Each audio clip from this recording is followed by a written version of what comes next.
Jennifer Dulos was the kind of woman everyone admired, graceful, devoted, and endlessly patient, while her husband, Fotis Dulos, was the kind of man who demanded to be admired. Together, they looked perfect, but beneath that polished surface brewed a darkness no one could see coming. What began as a marriage built on love and ambition would end in a disappearance so shocking it left an entire community questioning how well we ever truly know the people closest to us. Jennifer Dulos had always seemed like the kind of woman who had everything perfectly figured out. To those who knew her, she was radiant, kind, graceful, and deeply devoted to her children. Her friends often described her as someone who made life look effortless, gliding through motherhood, charity work, and community life with warmth and ease. Living in the affluent Connecticut suburb of New Canaan, Jennifer's world appeared calm, predictable, and safe. Her husband, Fotis Dulos, was a successful builder who owned a luxury home construction company. Together, they had built a life that looked flawless from the outside. A beautiful modern house, 5 lively children, and the kind of marriage people admired. But what no one could see were the cracks forming beneath the surface. For years, Jennifer had been holding her family together with quiet strength, even as she felt her husband slipping away emotionally.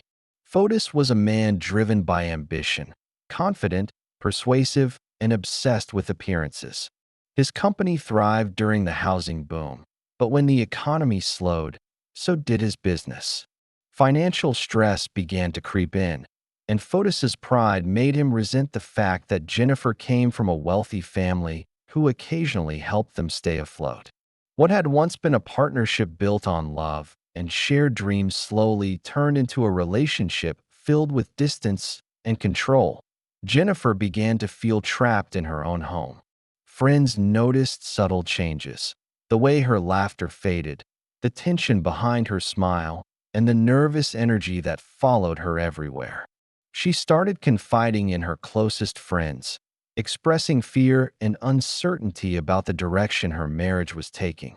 She had begun keeping journals, not just about her daily life, but about her growing unease.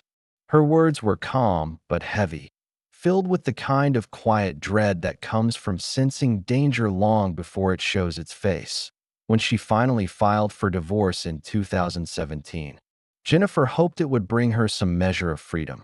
She wanted a peaceful separation for the sake of her children, but Fotis refused to accept it. The divorce quickly turned into a bitter battle over money and custody. Jennifer moved with her children to New Canaan, renting a home near their school, trying to build a new life while keeping her distance from her husband. Still, the fear followed her. She told friends she was afraid of what Fotis might do, that he was unpredictable when angry. Those who loved her urged her to be cautious. But Jennifer remained hopeful that time and legal boundaries would calm the storm. Fotis, however, was unraveling. His debts were growing, his company was failing, and his image as a successful entrepreneur was collapsing. The custody dispute only added to his rage. He began showing up unexpectedly, making unsettling phone calls, and pushing Jennifer to reconcile. The more she resisted, the more his temper flared. What began as emotional distance had now turned into something darker, an obsession with control, a refusal to let go of what he believed still belonged to him. By early 2019, Jennifer was exhausted but determined to move forward. She devoted herself to her children and began rebuilding her identity outside of the marriage. Her friends noticed a spark returning to her personality. She was smiling again, spending time outdoors, and talking about future plans. But behind her calm demeanor, she remained watchful. She knew Fotis was growing desperate, and she sensed that his anger was reaching a dangerous breaking point. On the morning of May 24th, 2019, Jennifer woke up early, helped her children get ready for school, and drove them off just as she always did. It was a clear spring morning, sunlight spilling across the quiet streets of New Canaan. No one could have imagined that it would be the last time anyone would ever see her alive. That day would mark the beginning of one of the most chilling and heartbreaking cases the town had ever known. A story of love, control, and an unthinkable betrayal that would destroy everything Jennifer had built. The morning Jennifer disappeared began like any other. She dropped her children off at school, waved goodbye, and drove back to her quiet neighborhood. Surveillance footage showed her SUV turning into her driveway just before 8 a.m. What happened next remains one of the most haunting mysteries in modern true crime history. Jennifer Dulos, a devoted mother of 5, vanished without a trace. When she failed to attend several appointments that day, her friends immediately sensed something was wrong. Jennifer was meticulous, always on time, always in contact. By evening, her friends called the police, who went to her home to check on her. The moment officers entered the garage, they knew something terrible had happened. There were bloodstains on the concrete floor, smudges on the walls, and signs of a violent struggle. It didn't look like someone had walked away willingly. Jennifer's phone, handbag, and keys were all inside the house, and her car was found abandoned at a park about 3 miles away. The vehicle looked clean, almost too clean, but small traces of blood inside hinted at something sinister. The search for Jennifer began immediately, with local officers, FBI agents, and volunteers combing through the woods, rivers, and neighborhoods. Drones hovered over forests, search dogs followed faint scents, and helicopters circled above the area as the community held its breath. As news spread, everyone's attention turned to one man, Fotis Dulos. He had been in a bitter custody battle with Jennifer for 2 years, and his behavior during that time had grown increasingly volatile. When questioned, Fotis claimed he hadn't seen Jennifer that day and seemed strangely composed for a man whose wife had just gone missing. Detectives noted his calmness and evasive answers. It didn't sit right with them. Within days, the investigation uncovered disturbing details. Surveillance footage from Hartford showed a man and a woman driving a pickup truck late that night, stopping repeatedly to dump garbage bags into random bins along Albany Avenue. When police searched those bins, they found bloodstained sponges, clothing, and zip ties. DNA tests confirmed the blood belonged to Jennifer Dulos. The man in the footage was identified as Fotis, and the woman beside him was his girlfriend, Michelle Triconis. Investigators were stunned by the carelessness of it all. The items in those bags told a story of panic and haste, a desperate attempt to erase evidence. But nothing could hide the truth for long. Detectives began tracing Fotis's movements on the day Jennifer disappeared, using cell phone data, GPS logs, and camera footage. Every hour of that morning was scrutinized, and a pattern began to emerge that linked him directly to her disappearance. Meanwhile, Jennifer's friends and family refused to give up hope. Candlelight vigils were held across New Canaan. Flyers with Jennifer's photo covered lampposts and store windows. People who had never met her volunteered to search fields and riverbanks. Her mother publicly pleaded for answers, describing Jennifer as a loving, gentle soul who had devoted her life to her children. The outpouring of support was massive, but it couldn't fill the growing void left by her absence. As the investigation deepened, more disturbing findings surfaced. Forensic experts determined that Jennifer had likely been attacked in her own garage shortly after returning home that morning. The evidence suggested she had been overpowered, injured, and then taken away in her own car. Though her body was never found, the blood evidence painted a grim picture, one that investigators could no longer ignore. Every new clue pointed toward Fotis, yet he continued to maintain his innocence. He smiled during interviews, brushed off accusations, and insisted he was being framed. But as the days turned into weeks, the image of the charming, successful husband began to crumble. The police had enough to move forward. What had started as a missing persons case was now officially a murder investigation. The quiet town of New Canaan, once untouched by tragedy, had become the center of a chilling mystery. And at the heart of it was a man who refused to tell the truth about what really happened to Jennifer Dulos.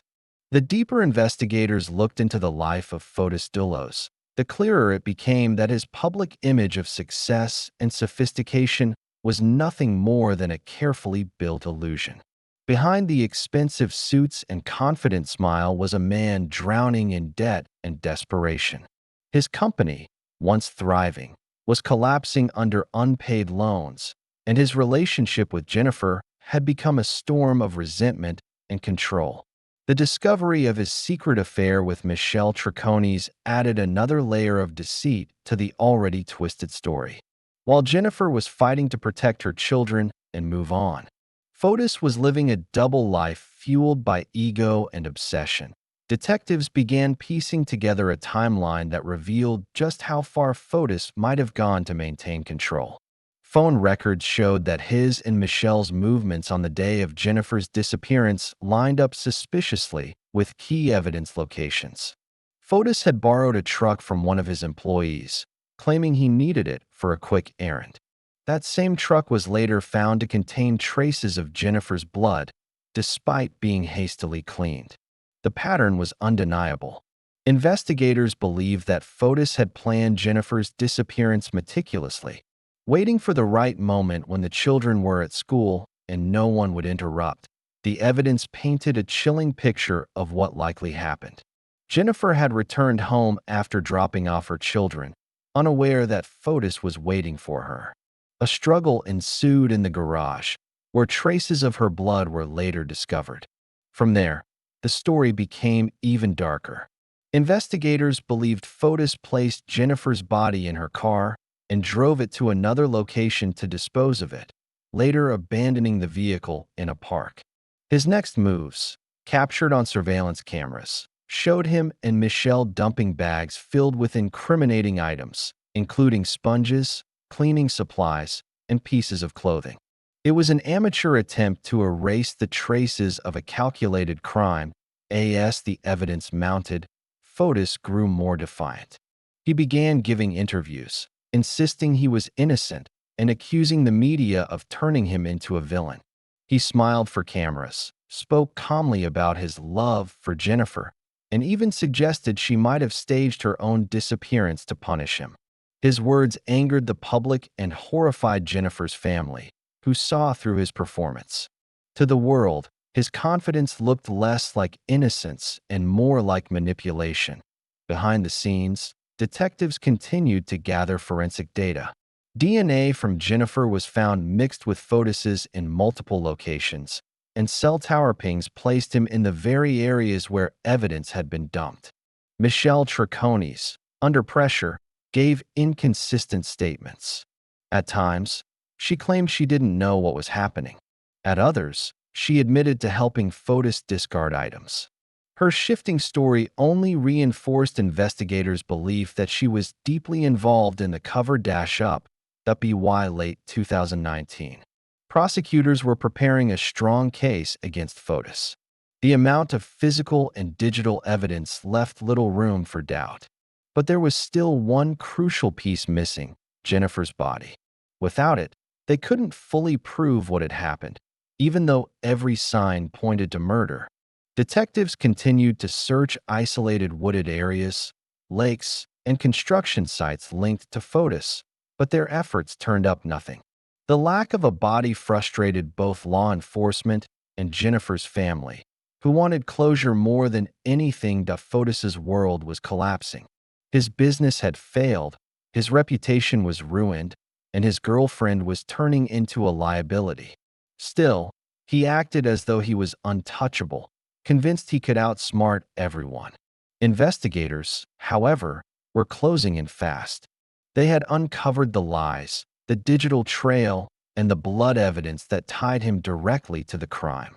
What began as a missing persons case had now transformed into a detailed portrait of a man consumed by greed, anger, and a refusal to lose control. And as 2020 approached, it became clear that the next step would be his downfall. In January 2020, after months of investigation, Fotis Dulos was arrested and charged with capital murder, kidnapping, and evidence tampering in connection with Jennifer's disappearance. His arrest sent shockwaves through Connecticut, though few were surprised. For many, it was only a matter of time before the law caught up with him. The man who had once appeared untouchable, a confident businessman with everything, was now in handcuffs, staring down the most serious charges imaginable. His mugshot revealed a different Fotis, tired, pale, and stripped of the arrogance that once defined him. The prosecution's case was strong. They had surveillance footage, phone data, blood evidence, and witness statements that connected Fotis to the crime. Investigators believed they had finally pieced together the truth. Jennifer had been attacked in her garage that morning, her body removed in her car, and the evidence hastily destroyed. Though her remains had not been found, the sheer amount of forensic material was enough to suggest she had been murdered. The state was confident it could prove its case, and the community waited for the trial that would finally bring answers. Alongside Fotis, two others were charged: his girlfriend, Michelle Triconis, and his friend, attorney Kent Mawany. Both were accused of helping cover up the crime and misleading investigators. Michelle, who had once defended Fotis in public, now faced the possibility of years in prison. The pressure began to mount, and as prosecutors released more evidence, she started to distance herself from him. Her lawyers hinted that she had been manipulated, suggesting that Fotis had controlled and deceived her just as he had everyone else. Fotis was released on a multi-million-dollar bond, but freedom didn't bring him peace. His mansion, once a symbol of success, had become a fortress of isolation. Neighbors avoided him, his business partners vanished, and his reputation was destroyed.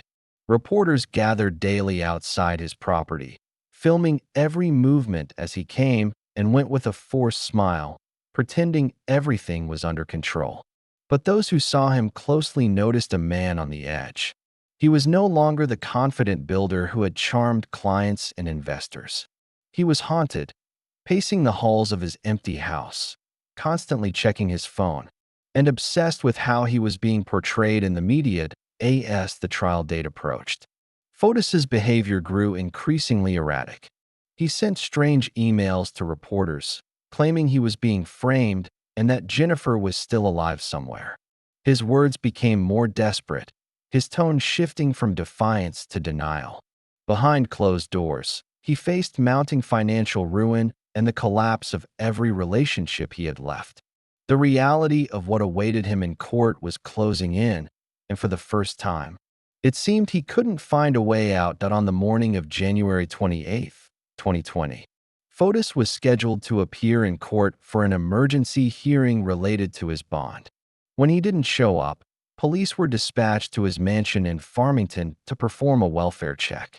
What they found was shocking but not entirely unexpected. Fotis was inside his garage, unconscious, after attempting to take his own life. He was rushed to the hospital in critical condition, but 2 days later, he was pronounced dead. His death ended the legal pursuit against him, but left behind a haunting silence. With Fotis gone, many questions about Jennifer's final moments would never be answered. The man who could have revealed the truth had taken it to the grave.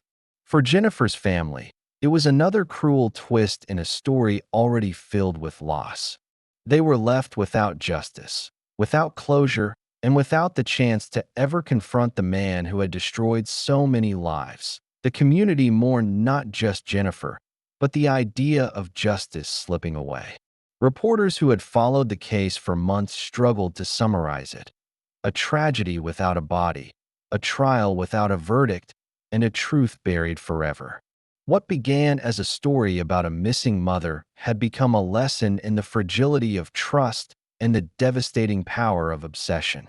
The man who thought he could control everything had lost it all in the end, leaving only pain, confusion, and the lingering question of what really happened to Jennifer Dulos in the years following Fotis Dulos' death. The story of Jennifer Dulos continued to echo through the halls of Connecticut's courthouses and across television screens nationwide. Though her body had never been found, her name became a symbol of endurance, and the relentless pursuit of truth.